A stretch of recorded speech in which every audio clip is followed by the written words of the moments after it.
మరిన్ని crime news ను brief గా చూద్దాం. మెదక్ జిల్లాలో వివాహిత హత్య కలకలం రేపింది. చేకుంట మండలం రెడ్డిపల్లి గ్రామానికి చెందిన స్వరూప, పోచేలు భార్యాభర్తలు. వీరికి 3 సంతానం. స్వరూప తన ఇంట్లో పిల్లలతో కలిసి నిద్రపోయింది.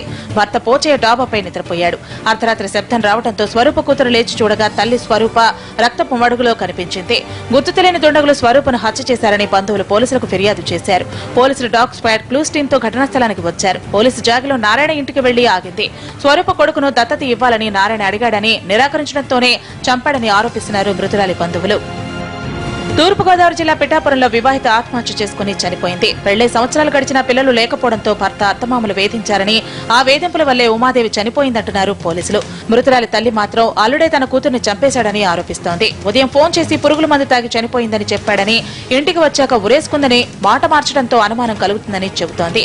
పోలీసులు కేసు నమోదు చేసి భర్త, అత్తమామలను నిందితులుగా చేర్చారు. నిజామాబాద్ జిల్లా బాన్సువాడ మండల కేంద్రంలో ఓ వ్యక్తి అనుమానాస్పద స్థితిలో చనిపోయాడు. శాంతినగర్ కు చెందిన భాస్కర్ టాపీ మేస్త్రిగా పనిచేసేవాడు. రాత్రి ఇంటి నుంచి బండిపై బయటకు వెళ్లి తిరిగి రాలేదు. కుటుంబ సభ్యులు గాలించగా చెరువు కట్ట కింద ఒళ్లంతా కాలి శవమై కనిపించాడు. ఇది ఇవాల్టి బి అలర్ట్.